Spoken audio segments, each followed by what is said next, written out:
আওয়ামী লীগ সরকার ষড়যন্ত্র করে মিল বন্ধ করে সাত মুসকে লিজ দিয়ে এই মিল আবার সামান্যতম বেতন দিয়ে শ্রমিকদেরকে এখানে ঢুকানো হয়।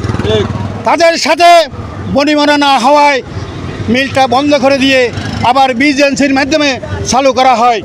বিজেএনসির মাধ্যমে চালু করার পর শ্রমিকদেরকে তাদের পদবি না দিয়ে এমনি সবাইকে গড় ভাতা মিলে ঢুকিয়ে দেওয়া হয়, যার জন্য শ্রমিকরা তার পাওনা পায় নাই।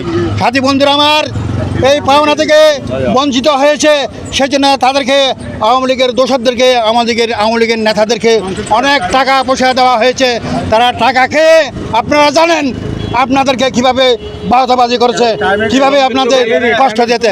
সাথী বন্ধুরা আমার, এখন বন্ধ মিল চালু, শ্রমিকদের মজুরি কমিশনের পাওনা, মৃত শ্রমিকের ইন্স্যুরেন্সের টাকা পাওনার দাবিতে আজকের এই মানববন্ধনের আপনাদের সামনে বক্তব্য রাখবেন।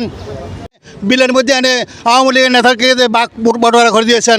এখানে রং গাছের লাগানোর জন্য, মানুষের লাগানোর জন্য এখানে 2 কোটি টাকা খরচ করে জুট মিলের গাড়ি তুলে দিয়েছেন। সাথী বন্ধুরা আমার, আপনারা জানেন মিল চালু করার পর একটা কথা ছিল, এই মিলকে পুরানো শ্রমিক দিয়ে চালানো হবে, কিন্তু পুরানো শ্রমিকদেরকে বাদ দিয়ে তাদের ইচ্ছা মতো নেতারা এখানে যেখানে আছে সেখানে ঢুকার জন্য কোনো নিয়ম কানুন না মেনে তাদেরকে ওখানে নিয়োগ দেওয়া হয়।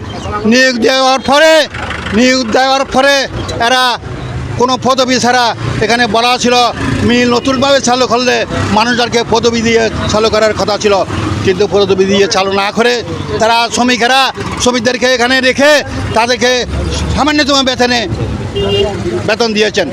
তারপরে 2015 সালে যখন মজুরি কমিশন ঘোষণা করা হয়, তখন শ্রমিকেরা মজুরি কমিশনের আশায় এখানে বুক বেঁধেছিল, কিন্তু এই মজুরি কমিশনের টাকা শ্রমিকেরা পায় নাই।